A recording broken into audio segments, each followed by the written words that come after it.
We're live. Ladies and gentlemen, gamers across the galaxy, welcome to another edition of the State of the Xbox Empire, a post E3 edition. We are recording Sunday, June 9th. The Xbox conference has happened today. It was supposed to be 2 hours, but it was a little shy of that. But there's a lot of content that was discussed during the conference, and to join me, welcome back, Mr. Donnie Reese. Donnie, how are you? Hello, Emperor. What a day. What a day of E3. What a day. This is, you know, with Stadia kind of kicking it all off, and then yesterday with EA kind of doing their thing, and now today, we got a lot of good stuff so far this year, I think. Oh, yeah. It's been packed. And it continues to, we have more and more games with every passing hour. My mind is a little shut right now. If you can hear it, my voice. I just got off streaming the Devolver stream for an hour, and Devolver is the right word. It was a mess. I don't even know how to think properly at the moment. So nice. And also joining us, calling in a man that's been here a while ago, visiting again from the Isle, the Lord of the Isle, Kyle. Welcome, sir. Well, I must say I appreciate the hospitality since, my console of choice has spat in my face and said, no, we will not give you any E3 goodness. I appreciate the Empire's warm embrace on this evening to talk about all the wonderful things that happened at the press conference. Well, we treasure the ability to have you on here, sir. We want to follow and echo what Phil has said, that we want all people to play and all people to have a space to play, no matter where they are. Cross-play, cross-platform, no matter what it is. You'll always be welcome back. When your console of choice decides, that they want to kind of start things up a little bit again, we'll understand if you want to step back over to the other side. But for now, play with us. Jump in. So, gentlemen, this was a pretty, in my opinion, pretty great show for Xbox. There was a few things that I found I would have liked some more information on. However, let's start with what they opened it up with. And it was just off the bat. Phil wasn't even on the stage first. I thought that was interesting. Ninja Theory was actually among the first on the stage as far as people presenting. And so they talked about their new game. What did you guys think? I mean, we know it was leaked. And I try to stay away from the leaks ahead of time. I know, Donnie, you were in the know ahead of time on the knew all of it stuff. You knew everything. I was following this Twitter account named Sabi, and they had their own Discord. And I swear to you, the guy is 64 for 65 on rumors and leaks and predictions. From he knows not just for one show or one part, everybody.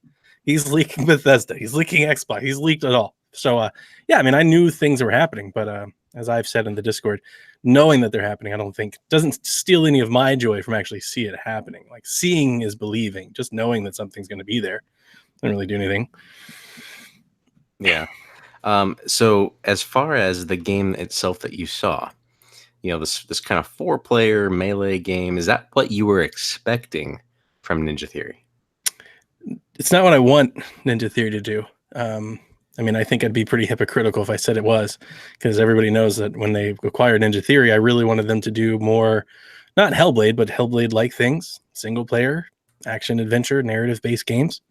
And this is more melee combat, Overwatch, multiplayer loop game, which is great. It's all the rage. It's what's making all the money. It's what all the kids play. I get it. It's just not for me. It's not what I play. And I will play it. Don't get me wrong. I'm going to play it. It looks fun. It looks good. I by no means am I trying to take away from that game at all. It looks fantastic. It's just, I mean, what can I say? After 4 years, you guys know the games I play and the games I don't play. This is one of the games I just don't play. So I'm a little down. They did say it's one of their mini projects, and maybe it's been in the works for a while. Like I said, everybody's kind of chasing that multiplayer money. But I was kind of hoping for something else. Donnie, I like your candor there. It's very, very nice to hear. But Kyle, what say you? When it comes to Ninja Theory, they have made some very excellent games with great combat. So I'm excited for them to try this in a multiplayer realm. I'm a big fan of Overwatch. I play Overwatch almost every day. And this is something that seems to have the brightness, the character, the frenetic gameplay that Overwatch does. And it seems to be, for me, the big sell will be whether or not this is a game you can jump in by yourself with randoms and still have a good time or not. That for me is going to be the differentiator. Overwatch, very challenging to play with random people and have a good time sometimes. So if this is something where I can jump in, have a good time with some random people, play a few multiplayer matches and call it good, something I'm definitely interested in. But just, I enjoyed I enjoyed DMC. I enjoyed the combat that they did there. So if that's something they can translate into this in a multiplayer function, I'm looking forward to it. I'll give it a whirl. So for me, it wouldn't be something that I would go out and buy, but the fact that it is launching in the Game Pass means that I will try it and see what it's all about. But like what you had echoed, Donnie, after Hellblade, I didn't expect this to be the next title from Ninja Theory, but I think that it'll be decent. It won't be bad. I don't think it'll be bad. It just might not be everybody's cup of tea. It's not what we're expecting. But really, just it was an interesting direction for them to go. After the BAFTA award winning, the Game of the Year contending Hellblade, Sesuna's Sacrifice. So let's move a little bit past that. Now, when we think about this conference, I might jump around here a little bit. I'm not going to go just directly down the way it went in the conference sphere, but another of the big things that was in the head of the conference in that area was Cyberpunk. Now, what was interesting about this with Cyberpunk is that they had a special guest come out on stage after it was revealed that he was in the game. The door opened, the smoke was out, and the lighting from the back illuminated a silhouette, and out stepped Mr. Keanu Reeves. So I don't think anybody was expecting to see Keanu Reeves on the Xbox stage. I don't remember hearing anybody talk about that at all. But Donnie, what did you think about seeing Keanu Reeves on the Xbox stage and in Cyberpunk? That's one of those Sabi leaks. Okay, Totally there you go. That one on. No, Caroline lost her mind when this happened. We have video clips. It's on Twitch. It's on the highlight. Caroline helped live stream it with us today. And, she went crazy because she loves herself some Keanu Reeves. And I saw the character model in the game. I mean, it looks great. But, Cyberpunk itself looks super. It looks fantastic. Must play game. I'm not sure. One of the trends that this show started that is, with the other shows that have come since is definitely doesn't seem to be just an Xbox thing. There are a lot of games that are 2020. We saw a lot of games for next year. I wonder how many will come after Cyberpunk. If Cyberpunk might be like the fond farewell that we kind of end this gen on, if you can even call it that. That was something I was talking to Josh about on the live stream. Is like, what do we even call it? Because if all of our consoles, we plug in the next console and all of the games we currently own just appeared and you keep playing them, and nothing's in, like the generation hasn't ended at all. We just upgraded. It's no different than the X or the Pro. It's the same thing. It's just another model. The generation hasn't ended. It may do cool things that this gen can't, but if I can, plug in my Project Scarlet box in next November and still play Cyberpunk, then the generation hasn't ended. In this game, oh man, Cyberpunk looks great. It really, really, really looks great, and I'm really excited. And way, way beyond the Keanu part, like that's give or take for me. I don't really care. It's fun fan pop, to be honest with you, but nothing doesn't do much more for me outside of that. I think it was a pretty cool get to have him on there, obviously, and it was neat to see him integrated into the Cyberpunk trailer. He was a little off, in my mind at least, up on the stage. Like his delivery of some of the lines was like, that's kind of weird. But I don't know if he's used to talking to a big crowd or anything like that. I'm sure he is, but that was just kind of interesting the way he delivered some of his lines there. Kyle, what say you about Cyberpunk 2077? Yep. Yeah. Looks like an interesting game still. I think it's interesting that they bleeped the trailer. I just found to be very I forgot odd. all about that. You're right. Yeah. There's a dude who's just bleeding out in the car and there's like carnage everywhere and they bleeped every cuss word. Yeah, I just because I feel like last time they didn't do that. because people made a big deal about the fact that the one dude dropped the F-bomb constantly. So I just thought that was odd. But the game still looks great. Keanu on stage, that's cool. It's like when EA has the soccer players on stage when they're talking about FIFA. That's cool. I'm sure for some people that's real awesome. And I like Keanu more than I like most soccer players, and I think Keanu's movies are great. Him being in the game does not make me any more or any less interested in it. It's cool. I think that's another sign that video games are very mainstream, that they're really pushing that mainstream line, and we're not this niche hobby anymore. So it's cool he was there, but it's not anything that makes me more or less interested. Still a game I will pick up. Still a game I'm interested in playing. And yeah, I feel like there's a lot of games that were announced for between January and when Cyberpunk's coming out. So, right, which is still cool. That's fine. But yeah, it still looks great. I just wish we would have gotten more. I mean, we got a ton of gameplay last year. That video came later, but that's kind of my story of this E3 is I wish we would have got more gameplay for a lot of things. That's a fair point.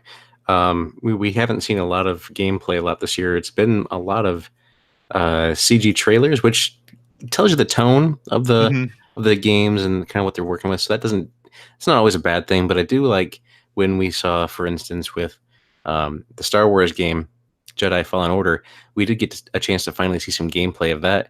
And people are like, when I saw some Twitter reactions, they were being very disparaging about that, saying, "Oh, this looks like it controls like a PS3 game." I was like, what do you mean it looks like it controls like a PS3 game? I just, people, they're going to always find something to complain about something, right? But I think with CG trailers, it shows the intent and it shows really what the artistry that they're looking to accomplish is. And I'm always a fan of that kind of stuff. I think Star Wars looks amazing. Oh, I did too. That was also in the showcase. Yeah, and then the EA stream yesterday, and then in the showcase today, like Star Wars, it's very much like Star Wars Uncharted. It seems to it looks environmentally like Uncharted. It seems to almost move like Uncharted, and then the combat is heavier. It's heavier than The Force Unleashed. You're not just button mashing and flying up to the air and swinging every which way. Like it looks like kind of the movies. Like using a lightsaber has a weight, and you need to somewhat care about the type of actions you're pulling off. I think it looks fantastic. A lot of people said a lot of things about like the character models and things like that, things I would agree with. I think like you can always pick apart anything, but in total, I'm very happy that you convinced me to pre-order this game. This game looks like it might be one of the stalwarts of the fall. I mean, it just looks very, very exciting. So yeah, I'm glad it got some stage time. Yeah, it got some really good early on stage time with their trailer on here, and it was cool to see.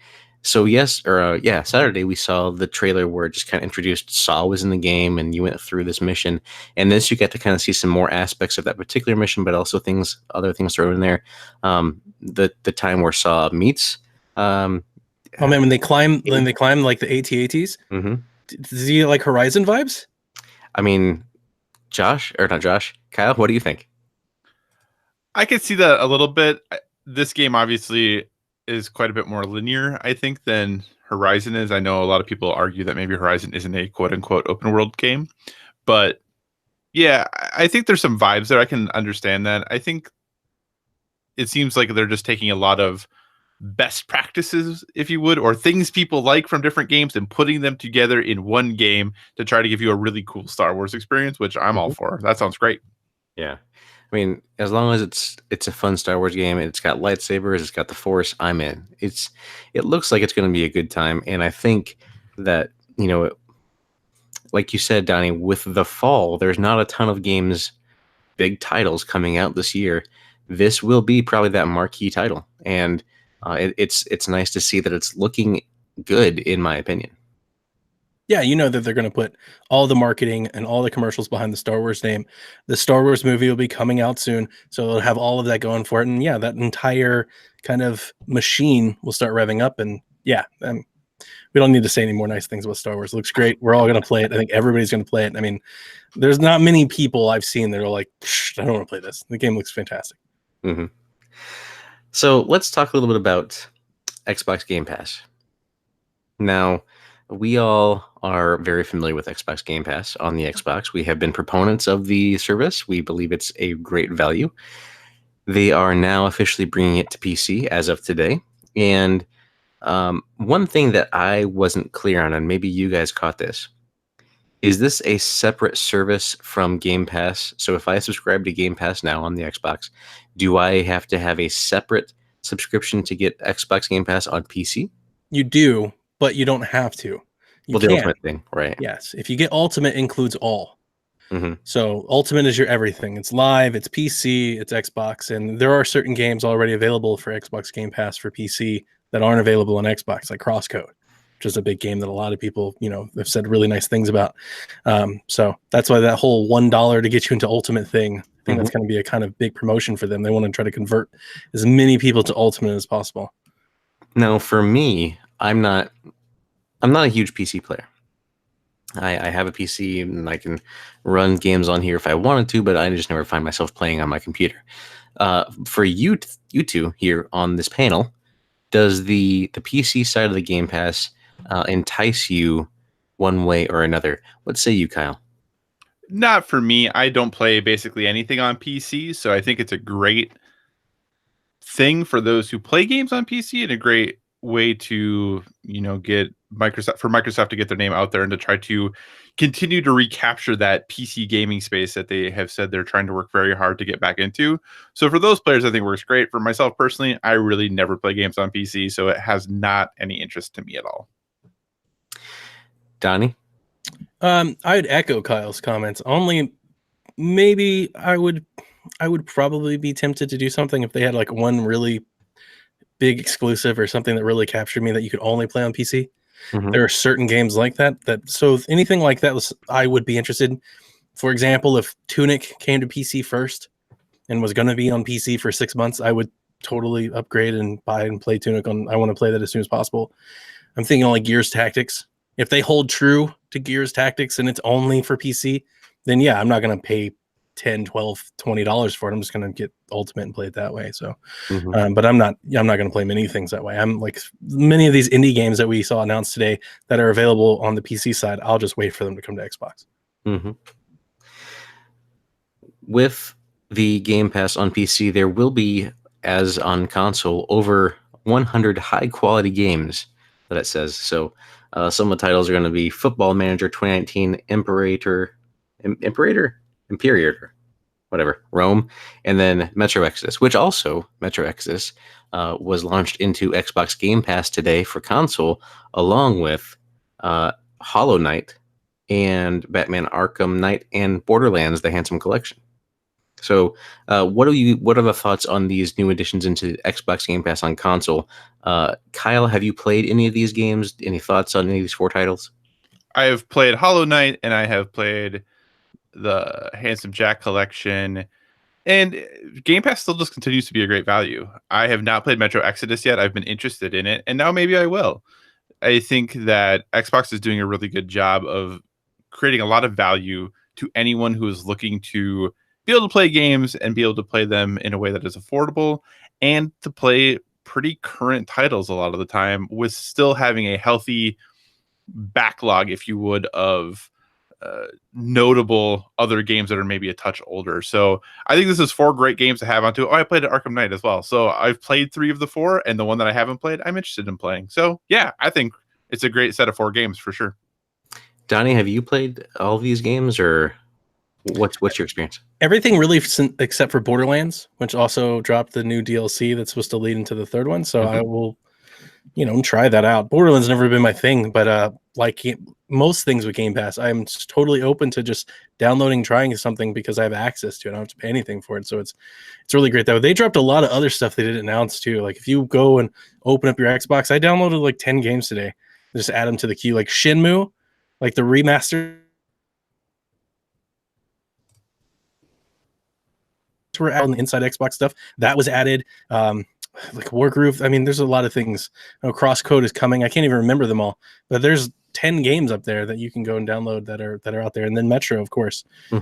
Metro is a big one and a AAA experience and a shooter I'm looking forward to at least giving a try. I don't think it's for me. The series has never really been for me, but again, why not? It's in there. You might as well try it. And I think with this edition now, all 3, I believe, are in Game Pass.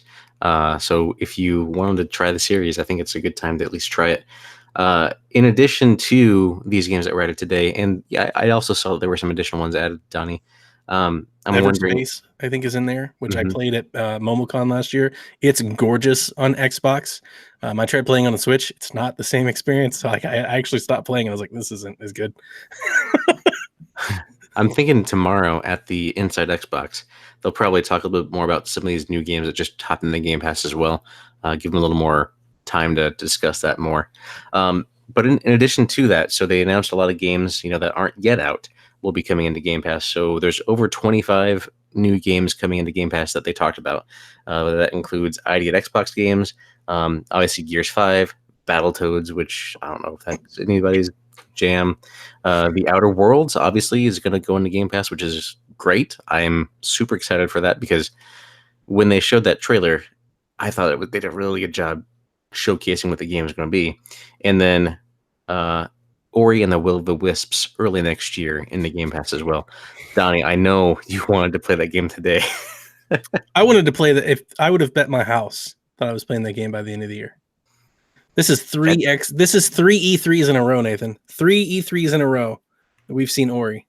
And now it's 2020. And it's 2020, it's spring 2020 with like 8,000 every other game that we saw. It's all spring 2020. As I was joking with Kyle earlier, how many of this spring 2020 is going to end up being fall 2020 or 2021?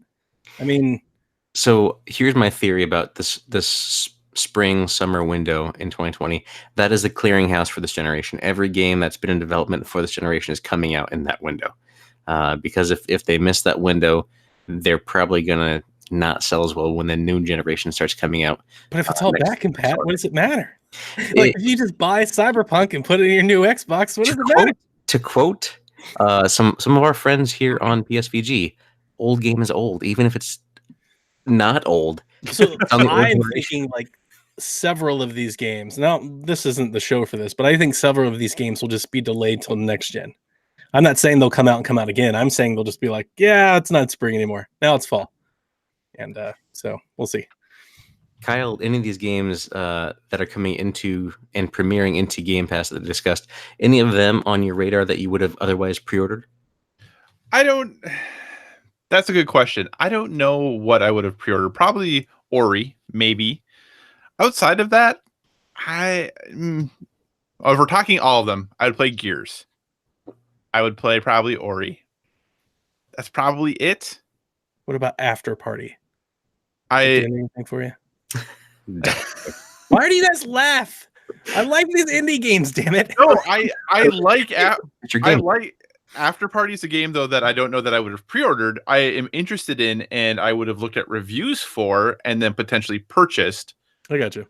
But I'm not saying I would have pre-ordered it. If that the question as posed to me, those are probably the only two. Like Outer Worlds looks cool. I will definitely take the opportunity to play it since it's on Game Pass. I don't know if I would have pre-ordered it. Even the new Ninja Theory game that we talked about at the top of the show, Bleeding Edge, I don't know that I would have pre-ordered or purchased at any point, but I want to try it, so that's cool. So they're doing a good job of getting people to try and give them the option to play games that maybe they wouldn't have otherwise, and ensuring that their first parties are getting an audience that they may not have gotten without this service, which is cool. What do you think of that tagline that they kind of leaned into this year? The find your next great game. What do you think about that? Compare that to Game Pass, or partner with that with Game Pass rather. And when they lean into that and they have all these games coming out there that aren't necessarily in your wheelhouse, how many games have you played that you wouldn't have otherwise and have actually found that you've enjoyed? Donnie? Found that I've enjoyed is an interesting way to put it, because I've played a lot of Game Pass games and I haven't enjoyed, to be quite honest with you. The two that most people are playing just recently, what are those? Void Bastards, which I actually never thought I was going to enjoy, but it's crazy deep and it looks great. Like, it's a quality game, don't get me wrong. But I did a little researching on that one. I knew I probably wasn't going to like it anyway, but I tried it, downloaded it, and played it. They got somebody to play the game that, I never would have bought it. And then the other one is The Outer Wilds. I don't like that game at all. Mm-hmm. Or is it The Outer Worlds? I always get the confused. Which one's the one that's out? So I call one the good one and one the one I don't like. So But yeah, I don't like the game at all. But a lot of people do. Jared does. Jared loves the game. I wasn't as into it, but I try a lot of them. I probably download a Game Pass game and play it like once a week. I just started playing Ruiner, which came out like a couple years ago. I love that game. That game is really good, and I never would have bought that game. I didn't even know about that game, and it's just like Travis Strikes Again. Basically, it's like Travis Strikes Again. Rip that game off. It's like very Suda 51 hack and slash, very like on point. And there are things like I've still never played Super Hot. Just downloaded it. There's a game in there that I downloaded today called Silence, which just looks gorgeous. I downloaded it because the screenshots were pretty. I was like, oh, that looks good. Download that and try it. I don't know. Guacamelee 2 was another one of those games that dropped today. But to be honest with you, how many games launched in the Game Pass that I love? A handful. If we're not counting, if we're not counting the first party games. But how many have I played? Oh, dozens and dozens. I would have never played beforehand, to be honest with you. And then you add on top of it the first party releases. And I mean, as Kyle said, I don't know how everybody else either doesn't already have this, or is it preparing for this, or combats. I don't know. Like this, it seems unfair to like game makers that we get all of this content, all of this access for Game Pass. But I mean, I'm not gonna cry about it. It's amazing. Mm-hmm. So, Kyle, have you had much chance to hop into Game Pass and play any games off that service? So, Donnie and I have actually had this conversation or talked about it. I really struggle with playing games that are part of Game Pass because I get caught up in the idea that I bought X new release for $60. I should probably play that new release I paid money for. Versus granted, I'm paying for Game Pass. It's not like I don't pay for that subscription, but I kind of have that feeling of, well, that's just always kind of there. It's like when I go into Netflix and there's 40 things I want to watch, but I don't really know which one's speaking to the most to me. So I go back and watch a movie I've seen 1,000 times. That's kind of my problem with Game Pass. And that's a me problem, not a Game Pass problem, that I get in there and I always feel like I should be playing the things I've purchased rather than these games that just are part of this service. For me, it's one of those things too with my gaming time is very limited now. And I do have a lot of games I've downloaded from Game Pass that I intend to play, but I also have a lot of games that I've purchased from the Xbox Live Store that I intend to play, and I have games wrapped in cellophane that I intend to play. So, and I always just end up playing Apex Legends. But the nice thing about it is that you have the option to, let's say you're just not feeling Apex one night, or you're just not feeling whatever that game is that you just were playing. You just want, to your Netflix analogy, you just want to watch an episode of The Office, or you just want something a little bit different for the night. So you just pop in Game Pass game X and try it out and see if you think it's worth your time. I usually know within the first 5-10 minutes whether or not I'm going to like the game, so I'll give it 5 or 10 minutes on Game Pass. If I don't like it, no harm, no foul. Just toss it out and say that one's off the list. So of games that I've really enjoyed on there, I can't think of any off the top of my head that I've discovered on Game Pass. There are some that I've liked and I've tolerated and I haven't deleted yet. But as far as ones that are just like that higher bar level, like find your next best game or whatever, I'm hoping that The Outer Worlds is one of those games. Forza Horizon 4 obviously launched in the Game Pass, but I had already bought that, so I don't really count that in that kind of mentality. But speaking about Forza Horizon 4, hang on, I wanted to say it. Like, so I'm doing this weird thing for over the next 3 days. My Gamers Club Unlocked expires, and I have been pre-ordering games. Everything I can stretch $1, I'm pre-ordering. And I got to tell you, it's extremely refreshing to not have to worry about games that are coming to Xbox Game Pass. Mm-hmm. Like I'm like, I don't need to worry about Ori or Gears 5 or The Outer Worlds or any of these like indie games. Like I'm Crosscode, Afterparty. These are Switch games that are coming to Switch. Why am I going to play them there? That's the power of Game Pass. It's like they're already there. It's funny. Every time Nintendo does a direct, they show 10 indie games. All 10 of those come to Game Pass. They're just picking Nintendo games left and right. And why would I not play them? Like they're there. That's exactly where I'm going to play them. So Game Pass blowing me away, and I continue to love it, and will especially more after this. And to your guys' credit, though, you have to consider, or at least acknowledge that, like Sea of Thieves and State of Decay and things like that, they still have life. I think a large part due to Game Pass, right? Yep. Oh, for sure. Absolutely. Yeah.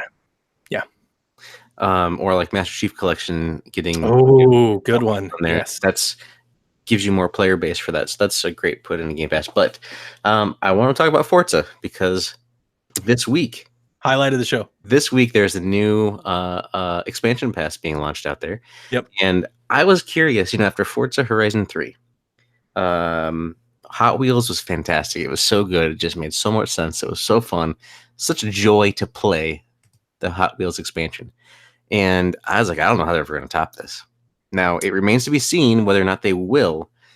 But if they're going to do it, Lego is the way to go to try to get this thing done. Like when they played this trailer and they had the Everything is Awesome theme kind of start up, and I'm just like, and I just watched the second Lego movie like last week. So it's all fresh in my mind, and I'm really excited for this. Oh, and they had a supercar on the stage, kind of. Was that an actual car or was that just a Lego model? I couldn't. It was a model made out of Legos. Okay. So when I saw it was a car on stage, I was like, oh man, they put the car back on the stage again. That's just kind of like a stupid thing. But then when they said it was a Lego model, I was like, I love this. Makes so much sense. So that's so gamers. Cars bad, Legos good. You're like, yeah. Donnie, tell me what's your hype level about? It's super hype. This is my I was most excited about this for the entire show. All of it. Everything considered that they showed, and they showed a lot of great things. Most excited for Lego because I knew. Donnie, no. It's coming soon. Which Donnie, that always repeat the last 10 seconds. Oh, I'm sorry. Did I cut out? You did. Oh, fantastic! Great. That's what I want to hear. So I was super excited for this. It was really hype because I knew the moment I saw it that Jack was going to love it, and he did. I showed him the trailer, and he lost his mind. And he's really excited for it. I'm also really excited because it's coming soon, and you guys know me. I like those. I'm, short attention span. I want to see things announced, play them soon, and it comes out right away. Now, I'm sorry. Is it available now? That would have been fantastic. Oh, I was checking the store for pre-orders before the show was over. I was like refreshing the store. It's $20. And it just, though, right? It's not a standalone, right? Yeah, it's an expansion. Okay. It's an add-on. And I'm excited to come back to Forza. I haven't played it in a while. And I liked Forza 4. Didn't love it as much as 3, but I still liked it. Played it a lot. Don't get me wrong. Still enjoyed it. So I'm excited to go back to it. And it looks chaotic, crazy fun. Hot Wheels was crazy in the sense that you could like drive in the sky. This is crazy in the sense that there's like destructible environments. You can just run. I want to like just, it's like Lego City, but Forza. Mm-hmm. I want to just wreck like benches and light poles and fences. And I just want to see Lego bricks scatter everywhere as I just like peel around this town. It looks fantastic. You know what I want to see in this expansion, Donnie? And I don't know if this is just me just overreaching, but wouldn't it be great if there was a race mode where your goal was to destroy the other cars? That would be amazing. That would be Donnie's greatest favorite thing. I hope they have new signs. I hope there's Lego signs you get to bust. So when you bust through the signs, you break into Legos. What do you think that everything is just Legos and you can just drive through anything anywhere? Just go right. I'm looking forward to that as well this week. Through the building, Lego stuff too. So Kyle, for you, Lego Forza Horizon, what's your take? Does absolutely nothing for me. I'm not and that it could be amazing. I'm just not a driving game person. I never have been. So it just, as far as things that are a priority for me or things I would be interested in checking out, this would be way down my list. All right. Well, how about Psychonauts 2? Is that on your list at all? That is kind of on my list. I think that Double Fine does interesting things, and I think their games are often more interesting than they are good, if that makes sense. Mm-hmm. But we'll probably try it when it comes out for sure. Mm-hmm. So I am definitely just a fan of Tim Schafer and just his type of humor, and I like it a lot. And he actually had some of that on the stage today. So they announced today that they did acquire another studio in the Xbox Game Studio portfolio, which continues to grow, and that is Double Fine. So, Donnie, what do you want to see from Double Fine? Obviously, we're going to see Psychonauts 2 here, and it's going to debut in Game Pass. But what do you want to see from Double Fine in the future? I'm not going to lie to you or our listeners. I'm probably the least excited person about this announcement in all of PSVG. But I don't like Broken Age. Never played Psychonauts. Like, these games don't speak to me. Not that interested. I don't like Grim Fandango. I'm just not. Honestly, this is a wipe away moment. I mean, studio acquisitions don't happen often. It's a big thing. I obviously know who Tim Schafer is and respect, his merits to gaming. I know Kevin loves his stuff. I know Jason loves his stuff, but I don't. So to me, it didn't do much for me. Fair point. So one of his Double Fine's games that I really enjoy the most was actually a Games with Gold that was released probably 4 years ago now, maybe 3 years ago. But it was like an XCOM type strategy game, and I can't for the life of me remember what it was called. It was something Gauntlet, or off the top of my head I can't remember, but it released on Xbox Live with the free games, and I've never played that type of game before, and I really enjoyed like the strategy behind it and the humor with it and everything that they did to kind of just make it enjoyable to play. So if they do something along that lens again, I would really look forward to that. But really, just I want to see what they can bring to the scene from a humor point of view. It's nice just to have a game company that can make decent games but inject humor into them, because a lot of times we don't find a ton of good humor. It's all dark and it's all gritty and it's all yar. But I would love to see what they could do with that kind of scene. But Donnie, when I saw the Blair Witch, I thought of you. So when this game started playing, and I was just like, this is kind of crazy. This is horror. This is right up Donnie's alley.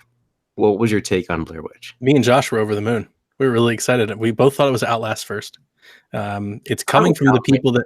I'm sorry? I thought it was Alan Wake. It's coming from the people that made Layers of Fear, and those are fantastic games. The conversation that Josh and I had on the stream was, I wouldn't even say I'm getting tired. I'm tired. I'm tired of the like you're lost, find your way out of it horror game. It's not my favorite type of game. I love the horror setting and the themes, but I hate playing a game where I feel like I'm constantly lost and I don't know where I'm going or what direction I'm in. I don't like that just drop in and you've got to find your way out and you're being hunted at every corner. I've saw some blogs following up on this, and it seems like it might not be that way. It's kind of, it seems to be a story-driven adventure game. So we'll see how much it kind of falls. And there are a lot of horror games that really kind of play on that. It seems like this generation, that's been a big thing. So I don't know. I need to know more about it, but definitely, am I down to like run through the woods and, try to escape the Blair Witch? Absolutely. Any like scary movie fan wants to do that. Yeah. So it looks great. And we didn't get a price. We didn't get an announcement. They did say soon. Mm-hmm. So we don't know a date, but I would expect before fall. If you say soon, I'm thinking like soon, like not, like this season, this quarter, not next quarter or the end of the year. But I don't know. We'll see. Yeah. Kyle, are you a fan of spooky games? I used to be a fan of spooky games. I am less a fan of spooky games as I get older. And this game looks interesting, though. The first thing I said to myself once they revealed what it was I didn't know Blair Witch was still a big deal property, I guess. They got it on the cheap, maybe? Probably, but it looks cool. I think it definitely has there's some possibilities there. When I played Outlast, I got to a point where I just put the controller down and said I'm not playing this game anymore because I got too freaked out. So I'm cool with that happening again. That we could at least start it and see what happens. I don't like horror games or scary games or anything like that because I'm a scaredy pants, I guess. But so when I got my VR, there was a demo disc that had was chair or kitchen or something like that. I can't remember what it was called. Oh, kitchen. And you're sitting in this thing. You're like tied to this chair, and I had to turn it off like within 5 minutes. That thing was crazy. Like there was this thing like coming right in your face, and stuff was moving around, and it's just not for me. But Donnie, I hope you and Josh find so much enjoyment. Everything you just said is the reason why I bought VR. That's the kitchen is what became Resident Evil 7. So okay, I'm gonna stay away from that. All right, we'll come back into games as we wrap things up, but I want to talk a little bit about consoles here. about the future of console gaming, about what the new Xbox is, Project Scarlet. So, are you guys ready for 8K games at 120 frames per second? Nope. Sure. Yeah. I don't have a TV that can do that, so nope, I'm not ready for it. I'll take all the frames you can give me. So absolutely. Do all the frames and all the Ks. Bigger, pretty game. Always. They say this box is roughly 4 times as powerful as the Xbox One X, which, as we know, is the most powerful console on the planet at this point. Xbox still wants to hold on to that moniker, Xbox being the most powerful console, best place to play. The specs on this, they didn't go into a deep dive like we know about the PS5. They just touched on a little bit here. Obviously, a new bleeding edge technology on the processor side, a GDDR6 memory that's going to be paired with a solid state drive to allow them to do almost quote unquote instant loads to kind of eliminate load times, which I know everybody's more of a fan of that.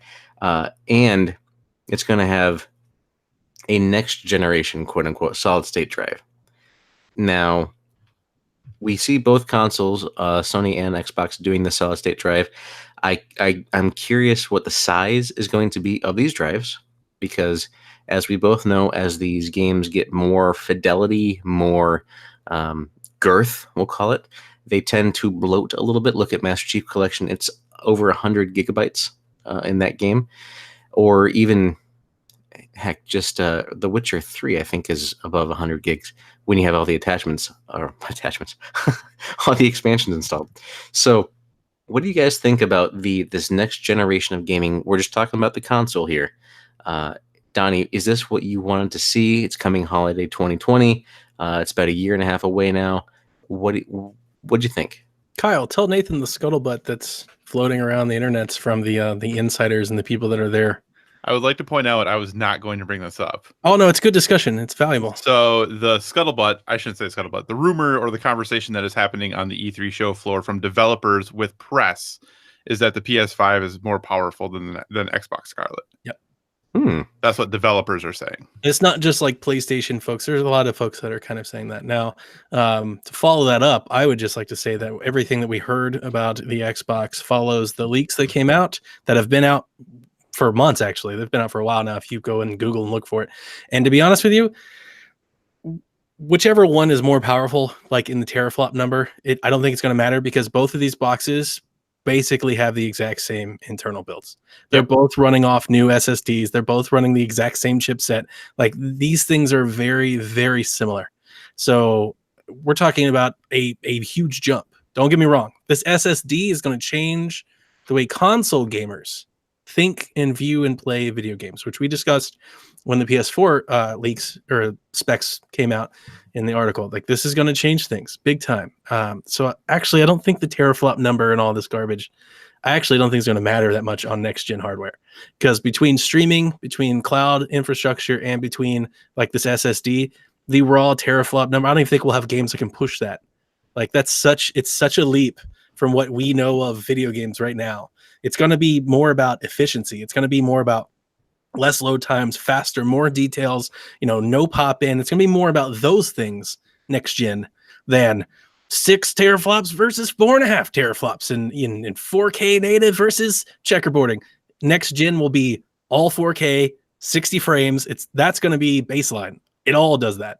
It'll be all about the actual game making part of it. I don't think we'll be seeing a whole lot of 8K, 120 frames video games made in the next 5 years. Yeah, I think we're hitting a point of diminishing returns that I think this, especially with this next leap, they're both going to be great consoles, I have no doubt. So I don't think whichever one is quote unquote more powerful is going to matter that much, because I don't know how many 8K 120 hertz refresh televisions are out there right now, or even will be a year from now, so that are at a reasonable price.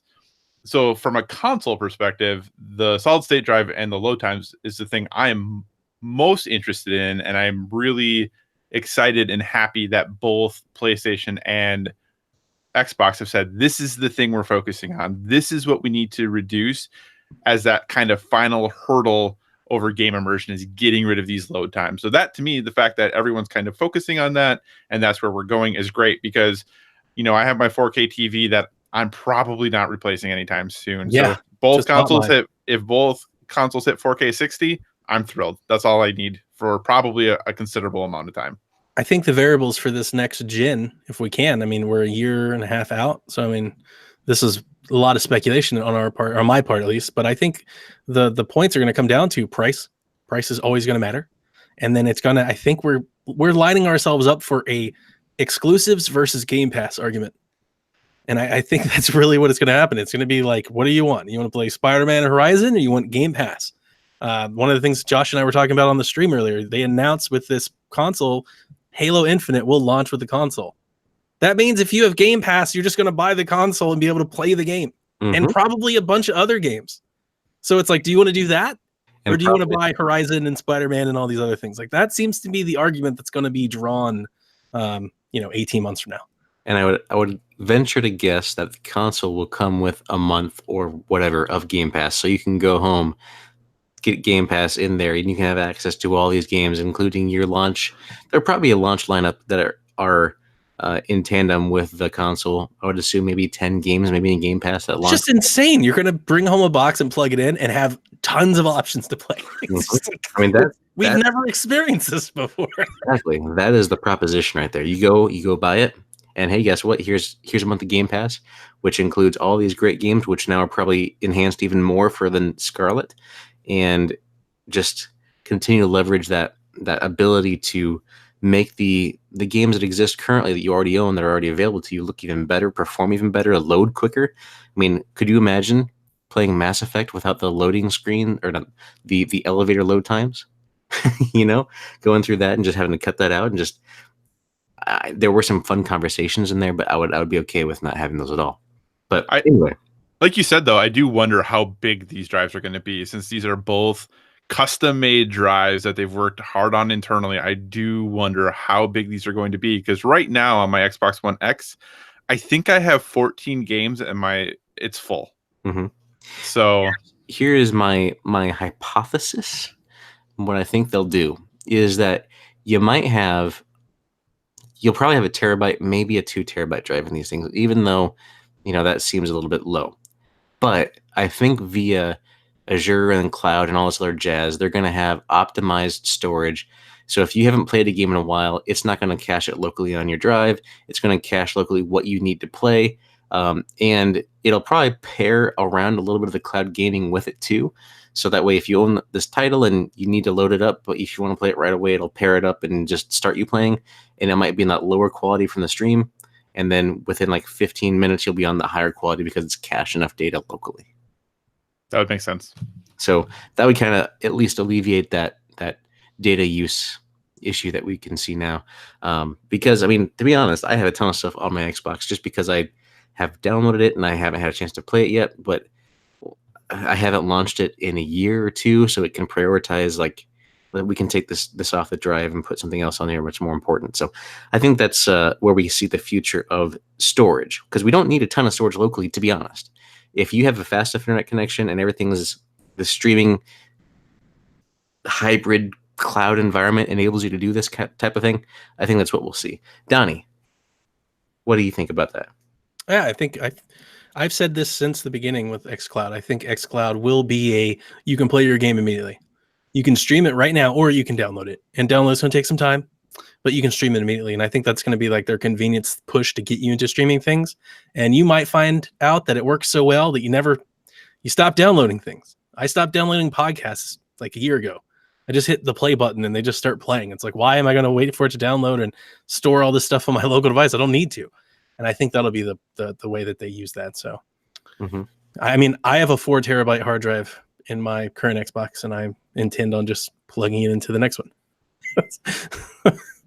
That'll work. That'll do it.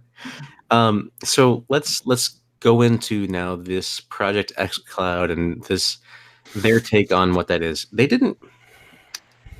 I wanted more information. I wanted to go deeper on this because we just had Stadia announced. I wanted them to parry and provide their details just to the same level that Stadia did, as far as, what their structure is going to look like, what they're going to actually do. But we didn't get that at all. I don't think they had to. What they told you was everything that you needed to know. Am I alone in that? I mean, I'm not gonna lie to you, I was completely blown away. So they said xCloud October. They're gonna let us play, I'm gonna call it remote play, but they're saying you're gonna be able to turn your Xbox into a cloud server. Basically, you're gonna be able to remote directly to your Xbox and play your stuff in the cloud. But Phil said the magic word. Like if you were on the fence about Stadia and you didn't really know how this was going, Phil said everything he needed to let Xbox customers know. Free streaming for games in your library. And presumably include Game Pass titles too. Exactly. So you wouldn't even have to have an Xbox. You could have Xbox Game Pass for PC and have 100 PC games that you could stream right away. I mean, I said this. I'm still excited for Stadia. Don't get me wrong. I am. I like Google, but I don't understand. They have to pivot. Like they can't. This isn't going to work for them. Like this $10 a month fee with this PlayStation Plus rollout. Like who's going to do that if? I know this is a big if, but still, if you have ever had an Xbox. I have an Xbox with 800 games in my library. Why am I going to pay somebody else to stream games, the same games, when I just stream those for free? Even if it's not as good. And I don't think it will be as good, but I think it will be eventually.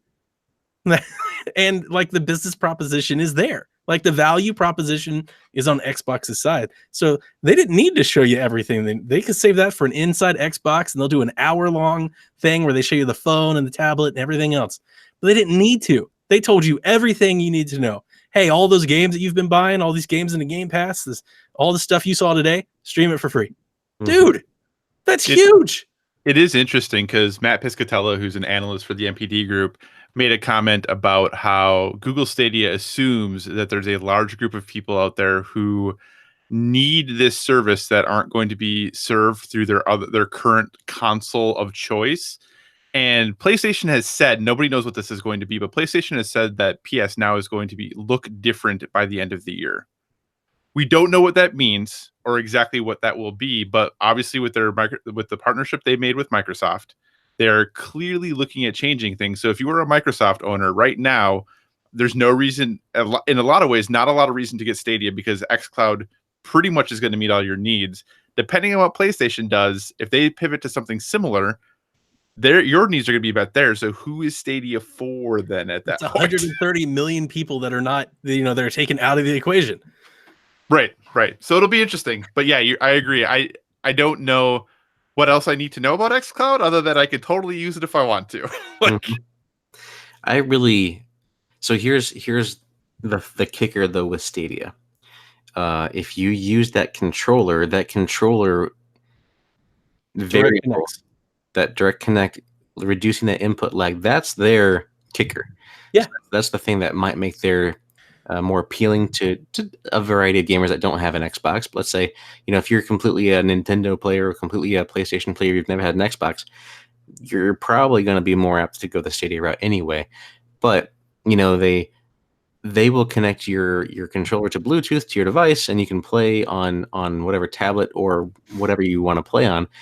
And they got a chance to play a couple games today after the event if you were there. So I'd be curious, we had some of our friends Sean and Luke Xbox Drive, they were there.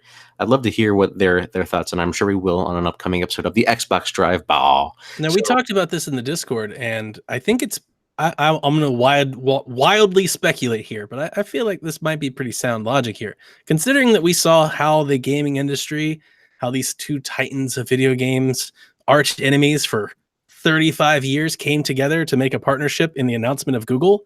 I think it's pretty safe to assume that Google's tech is better.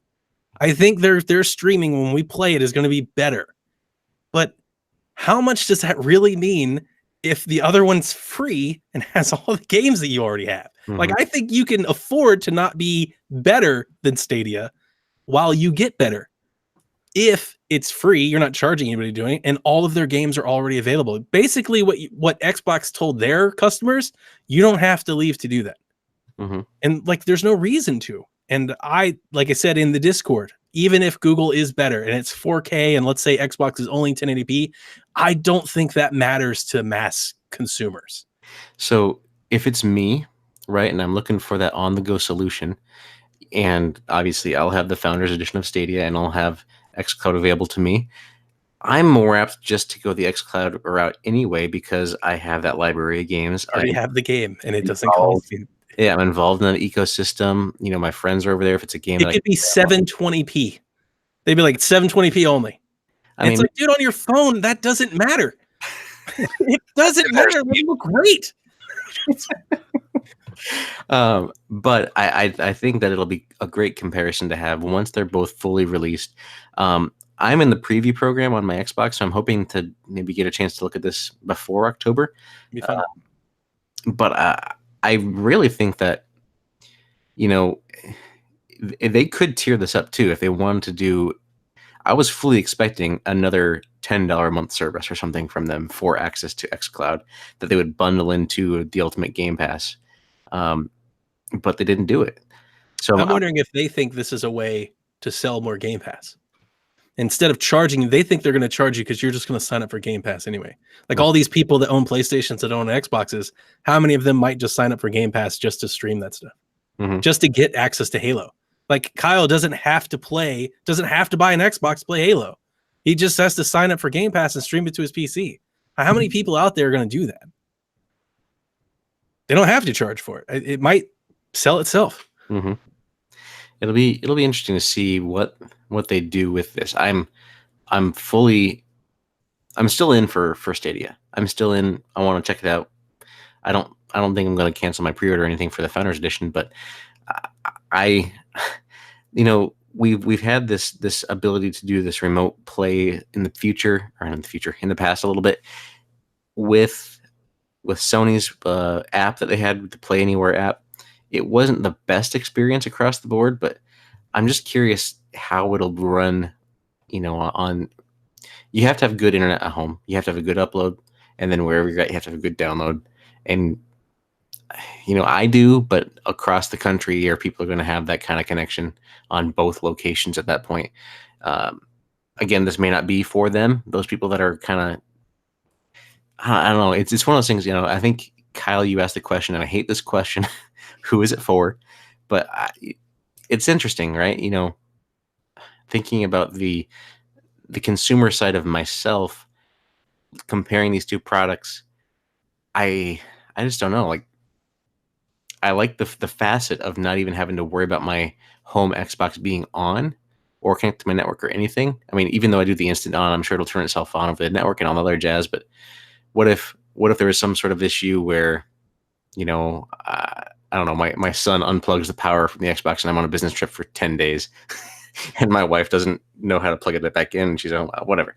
I don't know. I'm just thinking to myself here. So you still have the option to connect to the cloud servers. Yeah, but then at that point you have to pay to have that side of it. I don't think so. I mean, they didn't explicitly say that, but I did put a few tweets in the Discord. I mean, several folks came out. I think Mike Ibarra came out and said, like, whether you were using your Xbox or cloud servers, like, you can stream games in your own library. Like, you wouldn't have to pay for it. You just have to own the game.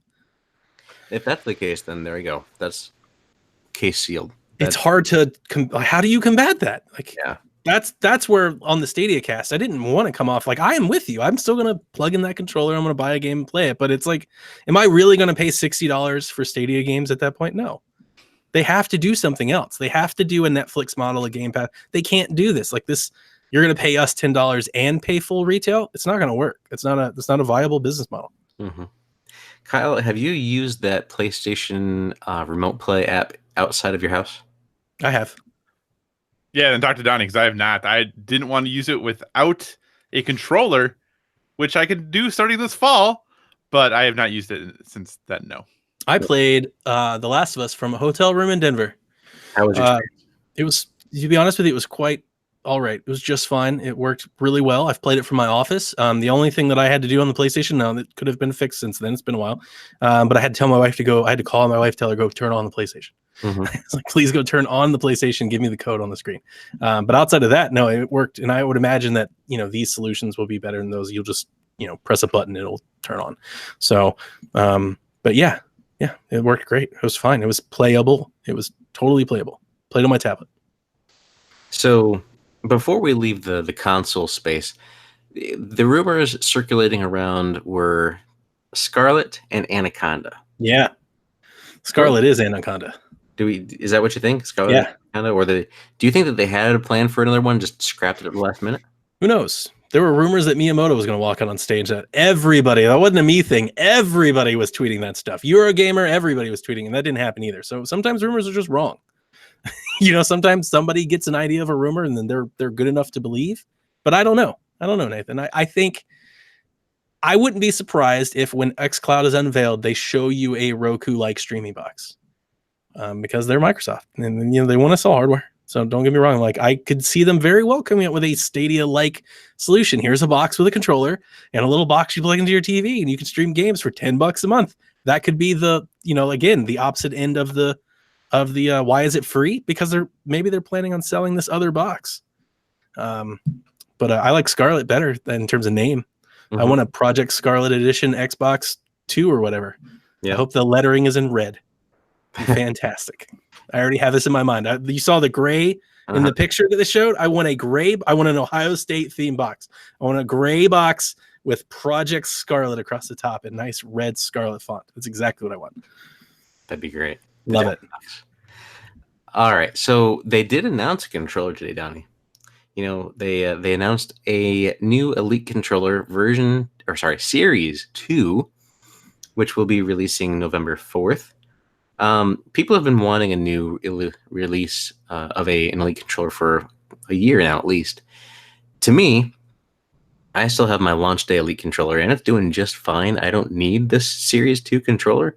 But that being said, I did try to go pre-order it, but I couldn't pre-order it because my credit card expires.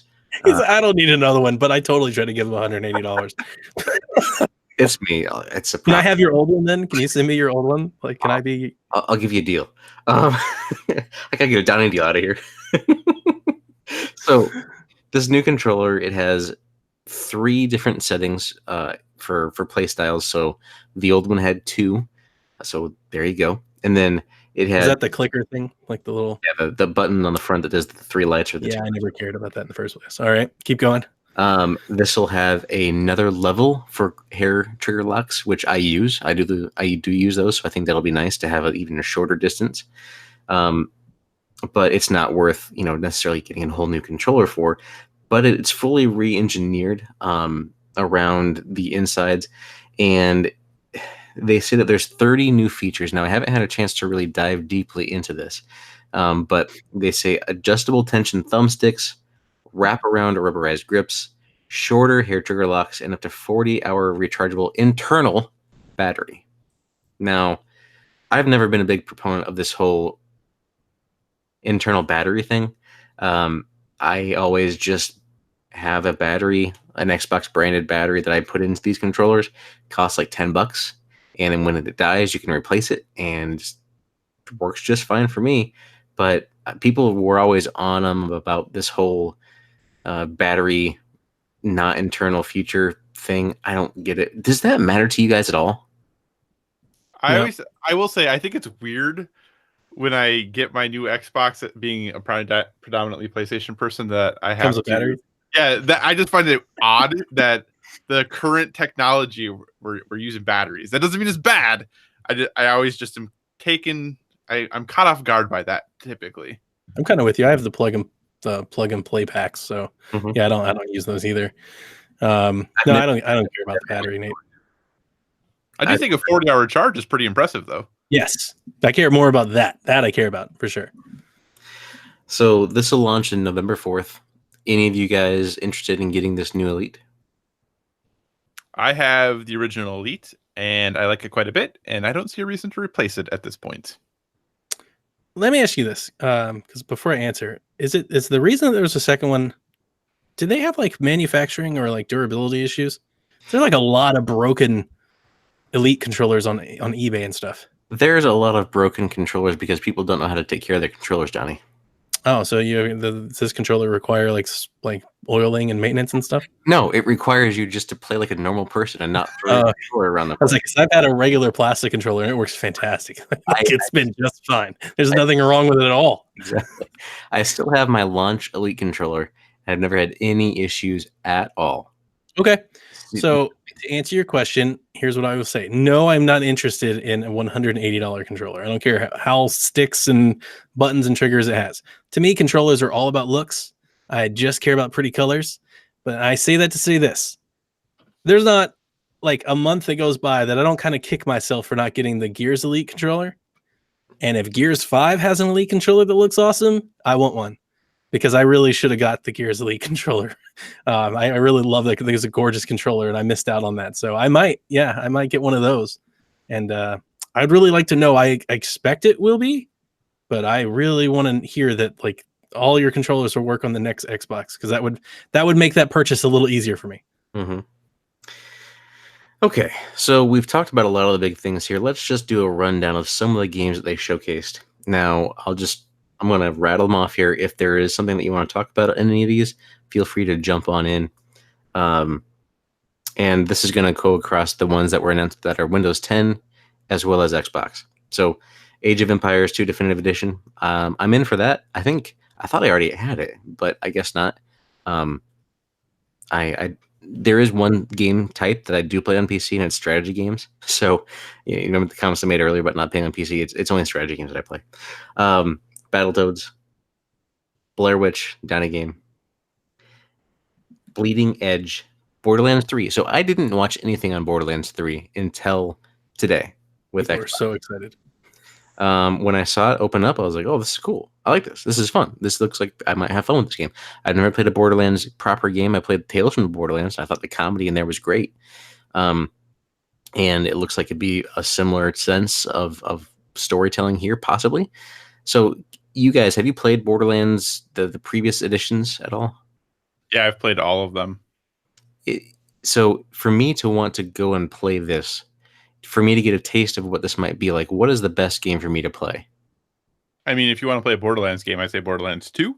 And that's in the Handsome Collection? It is, yes. Okay. So either of you guys, are you getting this game? I am, because Josh loves it and we game share.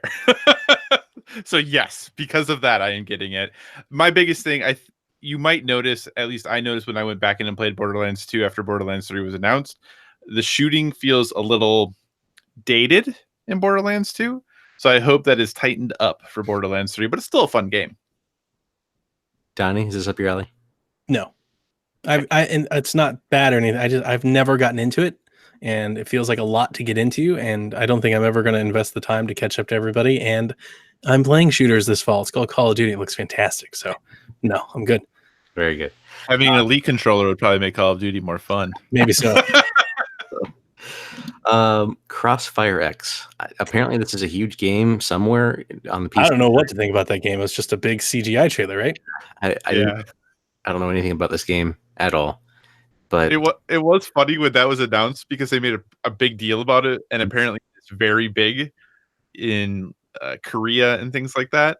But everyone I follow on Twitter was like, what game is this? Yeah. Which really shows you how disconnected we are from what are very popular games elsewhere. Yeah. Mm-hmm. So just kind of looking at the blurb they wrote here, they didn't mention this at all, but Xbox players can look forward to a platform of rich experiences, including a single-player campaign developed in partnership with Remedy. There you go. So very interesting. And it's going to be in Game Pass. So it's a free-to-play game in Game Pass, which is kind of weird. I don't get that, but I'll try it. Why not? It looks crazy enough in that CG trailer to be like enticing. Cyberpunk, obviously, that one is high on my radar, and I think Donnie, you said you already had it pre-ordered, right? No, I almost pulled the trigger on the collector's edition. I thought about it. I don't want to talk about the reasons why. It'll take too long, but I almost did. But I'm definitely getting this game. But knowing that Kevin also wants this game share is interesting, because it'll make you like not want to buy the game physically. Like, I can't do that. I got to buy it so Kevin can play it. Yeah. Very nice. Kyle, are you getting this one? I will get this one, yes. What is it about the Cyberpunk game? Is it just the CD Projekt Red, or is it the actual setting that you like? I'm actually, I know this is blasphemous, I'm not a huge Witcher fan. I think it's neither am I. I don't think it's up on Nathan. But Nathan's gonna take us both out. But I do think I think for me, just the setting, we don't get a ton of cyberpunk stuff, and it looks very cool, and it seems to be very gritty and very quote unquote adult. And every once in a while, I like playing games that are just kind of in that genre or that are a little more mature. So this seems to be the next one on my list potentially. I asked Kyle this earlier before we started, but I want to ask Nathan, like, do you think with all the goodwill that CD Projekt Red has been cultivating since the release of The Witcher, I mean, they have been on a high, it seems like, and the placement that Xbox has been giving this game at, what, 3 stages in a row? Like, I think just 2. Just 2? Mm-hmm. Do you, like, is this now a type of game, is this going to be a AAA release that other people could, like, get out of the way of? When they say, like, hey, this is April 25th, do you think other games will be like, move away? I think so. If you're in the same genre, if you're looking for that same type of market shell for that single player RPG experience, and you are not as high profile as this game, you definitely move. Yeah, it seems much. I don't know. Maybe this is just me being more interested in it, but like I feel like this game has more people paying attention, more people talking about it than The Witcher did when The Witcher was released. That because you're in a post-Witcher world now. Like The Witcher was, that game that people saw and realized how big and expansive and living that world could be, and just CD Projekt Red blew everybody out of the water with that release. So I think that they're really looking to see the same with Cyberpunk, which really amps it up. And CD Projekt Red's a developer they love their fans. They love the people that make the games for, and they've shown it with free content across the board, with notes written inside a game disc. They were the first people to thank people for buying their game, like in just a written note inside the game disc. That was great. Anyway, I digress. But yes, people will get out of the way of this game for sure. So looking at some of the other ones that were talked about, Dragon Ball Z Kakarot. That's Goku's last name, right? Right. That's Goku's Saiyan name. That's Goku's original name. That's the name Goku's dad gave him. I'm sorry, I don't know my Dragon Ball Z lore. I for once I get to be that person. I'm usually in the opposite end, so I feel you. I get the over 9,000 meme and everything, but I don't know the lore. I'm sorry. Oh, the game looks fantastic. If Lobo's here, we'd both be really excited. So I think he'd be yelling like that one Frieza guy or whatever. Dying Light 2. The second thing that really burned a little bit, if you were asking me going to this, like, Donnie, what are the things you were really excited about? I would have told you Ori and Dying Light 2 this year. Neither of those two things happened, and it really kind of hurts. I was really, I mean, I have this on my wish list to pre-order. It's one of the games I've been waiting for pre-order to go live. I'm like, I'm totally getting Dying Light 2. So I'm a little upset, but I mean, by all accounts, the game looked great. I'm pretty sure Dying Light will come to Game Pass before Dying Light 2 comes.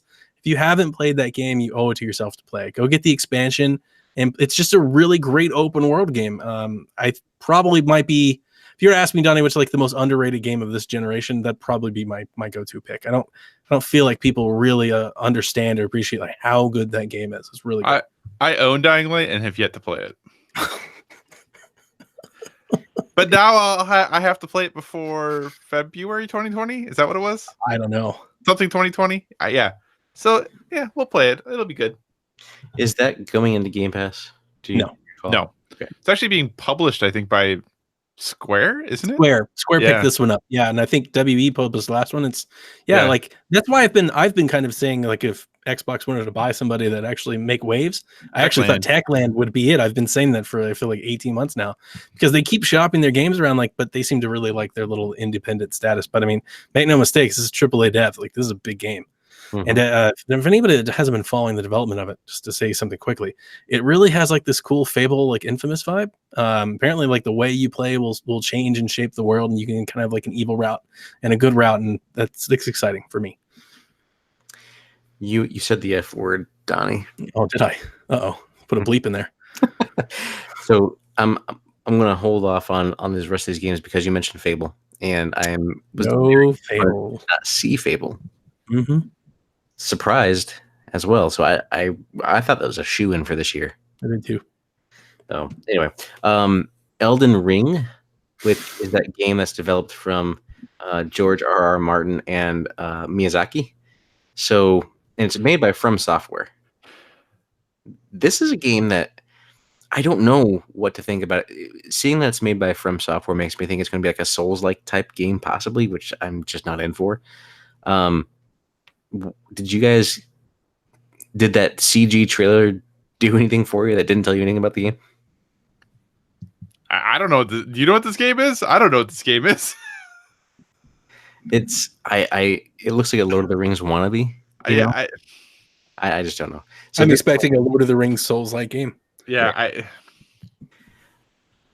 I don't know. I would like to see more about it, like some gameplay, and if it is Souls-like, I'm out. But if it's not, if it's more like RPG based, that would be really cool. Oh, I think it is. Yeah, it is. It's a Souls game. Yeah. Let go of that now. I know. All right, Forza Horizon 4, the LEGO Champions expansion is coming out this week, June 13th. So very, very soon here. Looking forward to that one. Gears 5 will be coming out in September. Yes. With a lot of lead up into it with betas and demos and a new Horde mode in August. Yeah. A new game style called Escape, which, by the way, I'm sorry, that's it. That's in August. When they announced that, the screen or the stage kind of shifted into something different or changed a little bit. That was kind of cool. And if you pre-order it or if you play it within the first week, so if it's coming to Game Pass, you get access to a Terminator expansion or something. So that's kind of cool. I want to say, if I'm remembering from the stream correctly, I want to say Josh said that Game Pass Ultimate players get to play it 4 days early, which means I got to convert to Ultimate. Like, to play it 4 days early. Yes, you do. Of course, I'm going to do that. Sure. Pay your $1 or whatever because they're going to thing out that time. Gears 5 will be a game that I want to play, but at the same time, I need to play through a lot of the other games first. Donnie, I know you yell at me every time I tell you this, but I just haven't gone through all the Gears games yet. I've beaten Gears 4 twice. One of the times, maybe you can do a third time with me when I get there. I'd be happy. Yes, Josh or Kyle and I were talking about Gears before we started, and I'm really excited. I've said it many times. I don't want to belabor the point. I know we've been going really long. It is E3 though, so I'm fine with that. Mm-hmm. Kate's everything that I think I could ever wanted in Gears, and I think she has a character arc that has meaning, and I love this story, and I like that we're playing on these bloodlines and her supposed possible alleged lineage back to Mira, and like how they're going to tie this whole thing together. And I am expecting by the time Gears 5 ends that we've basically like a brand new like reboot or a brand new era of Gears. Like this is a new line, and here's what we're doing. So I'm really excited. I love how Nathan just said he hasn't finished Gears 4 and you just totally spoiled Gears 4 for him. I mean, I don't think he's following the story that much, right? I don't. All I know is Marcus Phoenix and come on and see, like, do you even know who Mira is? No. See, okay, there's nothing spoiled. I guess so. I do think it's interesting that this game is coming out in a few months, and they didn't. It's a 2-year-old game. You're giving me. You guys need to stop with the spoiler stuff. I just thought it was interesting that he just said he hadn't played it, and you totally just spoiled the end of the game. But that's his problem, not my problem. Okay, that's fine. Totally my problem. I'm on an Xbox podcast. It's okay. I just think it's interesting that this game's out in a couple months, and they showed nothing from the campaign at all. I think that's intentional. I just think it's interesting. An interesting move. They've already shown gameplay last year, didn't they show gameplay? Yeah, they did. So, I mean, I didn't really need more gameplay. I know what it's going to look like. It's Gears. It's over-the-shoulder, cover-based shooter. You know, so I think the story is of big deal here, and I think they're trying to keep as much of that under wraps as possible. Yeah, makes sense. But that survive mode or whatever it's called, escape. Yeah, sounds interesting. That sounds pretty cool. Yeah, I'm in to try that. That'd be kind of fun. Gears Pop. I don't know what that is still. Josh says it's not very good. So I think Coach Mo says it's great, but Coach Mo says all those things are great. But I think Josh says it's not that great. So yeah, I'm looking forward to at least trying it at some point. We'll see if it's free. Halo Infinite. We got a CG story looking kind of trailer. Yep. We got some when they were talking about Scarlet, they showed a little bit of scenes a little bit here and there of that game in the background as well. The trailer itself I thought was kind of interesting, kind of cool, but doesn't really tell you much, which is fine by me. Still no gameplay, which I would like to maybe have seen if it's coming out in a year and a half. I don't really expect to see that at this point, but I know next year is going to be the year of Halo for them, so that's going to be a pretty. They said it's going dark. That was like the thing that they released. I think even a press release about it, like immediately after. They were like, "Halo Infinite's going dark. Like you're not going to hear about this until Scarlet." So that's it. That's all we're going to probably hear or see from Infinite. Yeah. Which also reminds me, in 2021, that's going to be the 20th anniversary of Xbox. So there's probably going to be something big happening then for that E3. So keep your ears peeled for 2 years from now. Anyway, any thoughts on Halo, Kyle? I look forward to seeing more in a year. It'll launch in the Game Pass and launch with Scarlet. A fancy new box. Fancy. There will either be a launch special edition like there was with Scorpio, like a Scarlet edition, or there will be a Halo launch bundle or something along those lines too. Probably both. Is my call. Lego Star Wars: The Skywalker Saga. As a Star Wars fan, I'm getting it, but I was confused at first because when they announced it, I thought, like, are they redoing like all of it? And I was reading some things up, but it looks like it's just a collection. Yeah, I think it's just a collection, probably 4K, from all the games, and because what they did show looked pretty good as far as the uprailing, and I'm hoping that they control or they fix some of the camera, especially from the older games, because man, those are bad. Anyway, but I do like me some Star Wars and some Lego, so I'm in. Flight Simulator making a return. I thought this was pretty cool. It's gonna hopefully launch in the Game Pass. I'm assuming it will, but yes, I will play this game at least to try it out because I loved flight simulators back in the day. I don't know if I have the patience and time for them anymore, but if I can play with a controller and it's fun, I'll definitely give it a shot because a good flying game is hard to come by these days. Any thoughts on your end, Kyle or Donnie? It looked really pretty. It did look very pretty. It was all captured in 4K. So that's about my only thoughts on it. It looked really pretty. Did we get a date for that or just a year? Because I know it says 2020. I thought it was just 2020. Okay. I didn't see a date. I don't remember a date. Okay. Not many things got dated. Yeah. Minecraft Dungeons is coming out. Oh, that looks awesome. It doesn't do anything for me because it's Minecraft. I don't care about Minecraft at all. So, Donnie, tell me what's exciting about this for you. It's Minecraft Diablo. It's team-based dungeon crawling Minecraft. It's. I like Minecraft. I've played it with my son a bit. I've never built things that like all the creative people have built, but I've always wanted like Minecraft the game. Like I like Minecraft's cool art style and all that. Like this is neat, but I don't want to build things. I want to play a video game. That's what this is. This is a video game to play. So I thought it was awesome, and it's confirmed for Switch, and I would imagine PlayStation 4 and anything else that supports.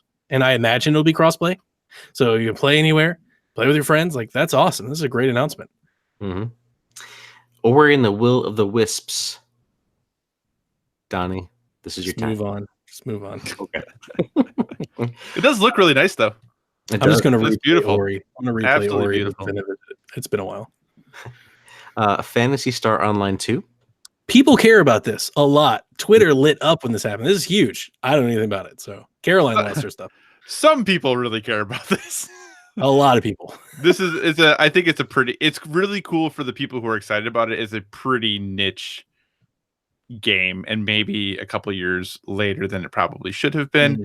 It's kind of disappointing, honestly, as a PlayStation person, that this is on Xbox because this is on PlayStation 4 in Japan with over 1 million players. Wow. So our Twitch chat lit up. Everybody. Yeah. Yes. I think what happened is you can play this game in English because fans have translated the entire thing. So I think at that point, a lot of folks who really, really were into it have had the experience, but it's pretty cool. I mean, it's nice to see Microsoft expanding the games that they're working on and bringing over to the US and all that good stuff. It is kind of odd that it's not going to be available in Europe.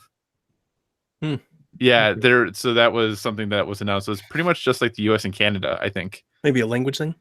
I don't know. Could be a GDPR thing. Yeah, who knows? Mm-hmm. So I've never played a Phantasy Star game or anything like that, but the trailer did look really cool. It kind of touched that Final Fantasy vibe a little bit for me that I kind of look for in some of the games like this. It's free to play. I might load it and check it out, but I don't think I'll be seeking much time into this because I just don't have time. It's an endless game. I don't know if I can face that. I did play a lot of Phantasy Star Universe on Xbox 360. I played a ton of that one. So, Okay, moving on. RPG time. The Legend of Right. I thought this was kind of a Donnie game. So was I right?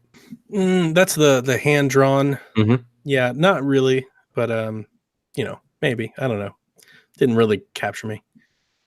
Okay. Sea of Thieves, blah. It's still a thing. It's still a thing.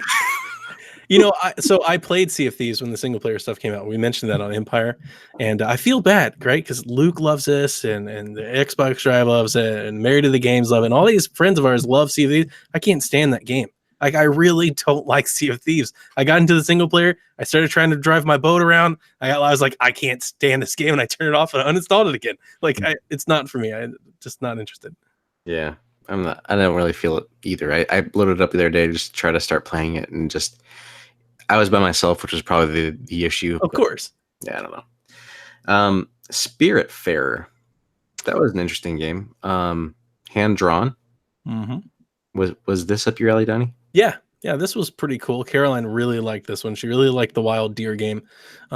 She was actually, Nathan, if you didn't catch any of her Twitch stream, you should. Caroline needs an Xbox. Caroline popped for like 10 games. Like, we were all sitting there like, Caroline, you should probably just get an Xbox. She kept talking about PC this and PC, but we know she doesn't play those things. But a lot of these indie games looked really good. But yeah, maybe. She just needs an xCloud account. Yeah, that's what she needs. She needs to get set up with Game Pass on her PC. That's right. Star Wars Jedi Fallen Order. Obviously, looking forward to that. Should be great. We've talked about it already. State of Decay 2 has an expansion coming out called Heartland. Did either of you play State of Decay? Yeah. I played it for a while, and I definitely did not get as into it as I did the first one. Yep. Same.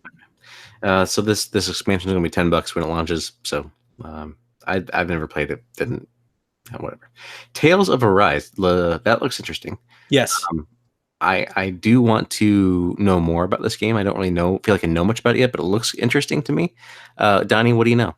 It's Tales game, which is what I called it in our chat, which I think is spot on. It's actually what I called it when the screenshots, at least to me and Kyle, were playing spoilers with the screenshots in the Discord the other day. You know what this is? It's the pretty version of Xenoblade. Like, they are very similar games, kind of like this open world action RPG. And be able to run around, except this one on Xbox looks gorgeous. It looks amazing for a game like that. So that's exactly what I'm expecting it to be. And yeah, that's what it looks like. That's what the trailer kind of showed. You run around with your party. You get to, actually button mash into combat and stuff like that. So it's a little faster, a little more my speed, the Tales games are, than the like the Final Fantasy stuff. Mm-hmm. The Outer Worlds. I'm definitely in for that. Game Pass day one. I'll be playing that and try to see if I've never really been a fan of the Fallout games, and there's a little bit of that Fallout / Elder Scrolls vibe to this because it is made from some of the original founders of those studios. But I do want to play the Outer Worlds, so it is launching into Game Pass, and I will be there. It just reminds me of BioShock. When I was playing, and when I was watching it being played, I was like, yeah, it's kind of like BioShock. It looks great. It looks awesome. It's coming this year. Mm-hmm. And yeah, looks fun. Yep, definitely will give this one a whirl. What's the date for this year? Do we have a date? October 25th. Oh, really? Okay. Same day as Call of Duty. I will be playing this above Call of Duty. Day. And this next one, 12 minutes. So I really am interested in the storytelling of this, but I don't know about the controls part. It looks like it's a top-down game. I'm not really sure. There's a detective that's breaking into your house, it's killing a guy, and he's having a Groundhog Day type scenarios happening here. I am definitely curious about this game. It does not launch into Game Pass, unfortunately. So I'll have to be watching the wires on this one for sure. This definitely feels like a game that should make its way into Game Pass, but I don't know. Donnie, did this one catch your eye? Or yes. What about you? I'm gonna pre-order this game, play it. Cool. Yeah, this game looks really great, and I'm mostly into it because of I know the publisher Annapurna Interactive has done some amazing games. They did What Remains of Edith Finch, they did Gorogoa and Florence and Donut County and Ash. I mean, they've done a lot of really good stuff. So this definitely is on my list and something I'm keeping an eye on. Wasteland 3 doesn't do anything for me. Nope. Pass. And then Way in the Woods. That's the deer game. That's the deer game. The previous game, Spiritfarer, Donnie, that was the one with the boat. Yeah. With all the animals on it. It's actually from the same folks who made Jotun and Sundered. Mm. Same team, Thunder Lotus, is the one who made Spiritfarer. So Yeah. Anyway, but yeah, the deer game. Totally into the deer game. Yeah, Kyle's. We're making jokes. We're gonna have the animals starring in video games podcast with Kyle and Caroline, where they just talk about animal games. Totally into it. So that's a big to-do of the show so far. That was some of the games that they actually featured. I did want to mention before we start kind of going final thoughts and closing it out that there is currently a big sale going on right now on the Xbox Live Game Store. If there are some games that you were looking to pick up that you haven't gotten yet, there's a lot of big deals going on with, Red Dead Redemption 2 is like 40% off or something like that. And there's pretty crazy deals. Over NBA Live 2K19 is $3. Yeah.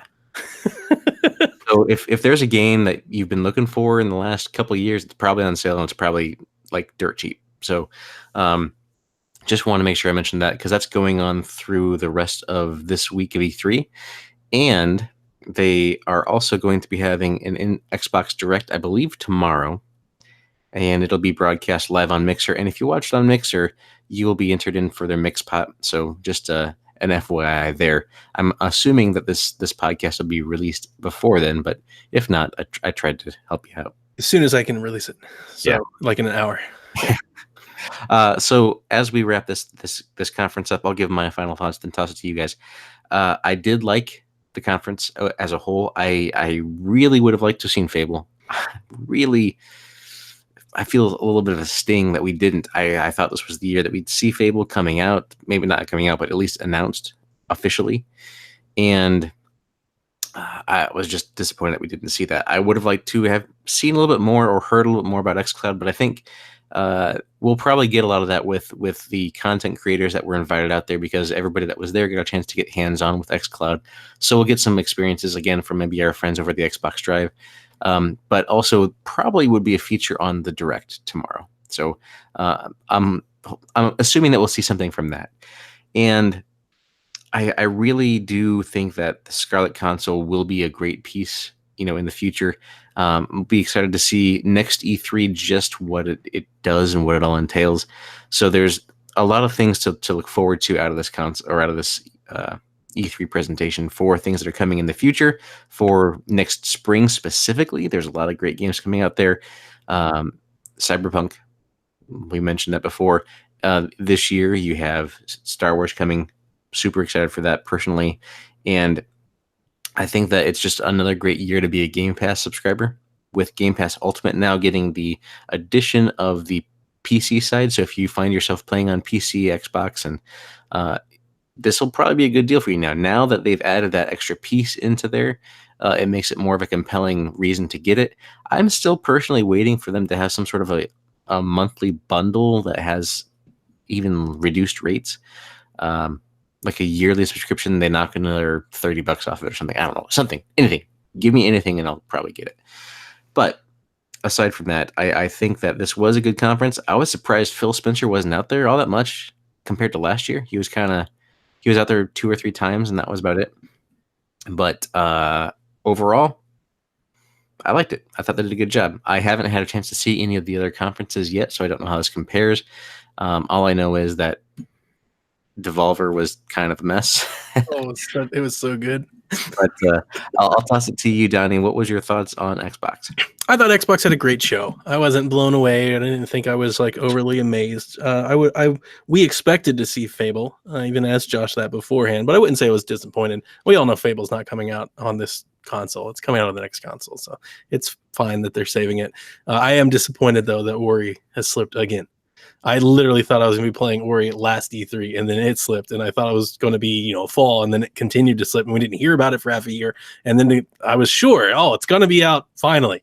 No, it's still not out. That's probably my big disappointment, if you could even say that. I mean, it's not like we are struggling for things to play. There's a bajillion games coming, and they showed all kinds of games for all kinds of different people. I thought the show had pace.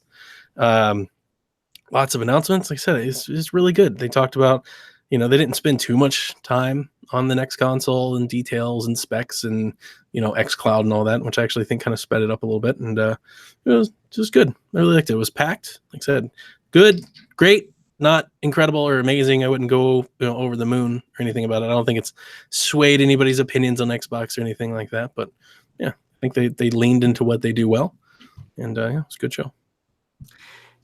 The Lord of the Isle. Yeah, it was a good show.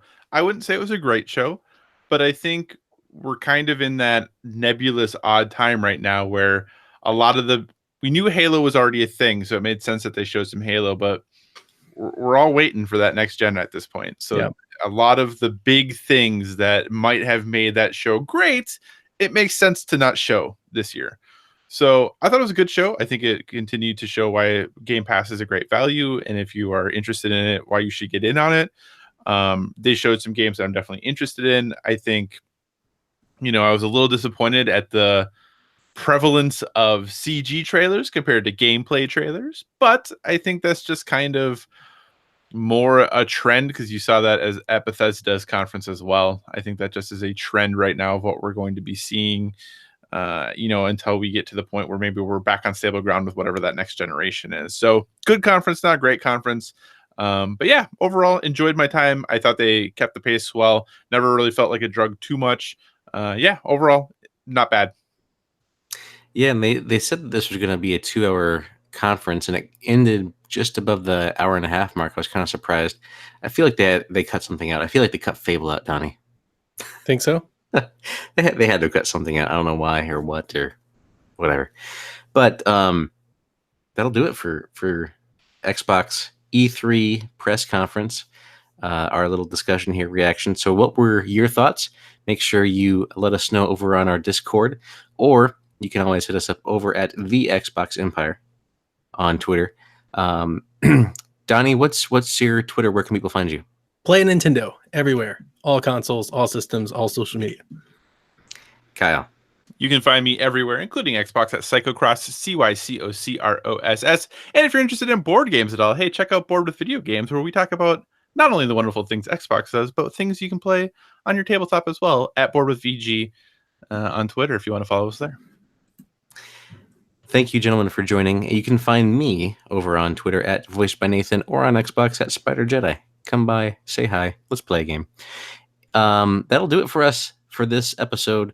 Thank you for listening. The state of the Xbox Empire has never been stronger, and it's got a little bit of a scarlet tint to it now. Ooh, I love it. A little bit of a little gray and scarlet. Donnie will be very happy with that. Oh, it's so right at home.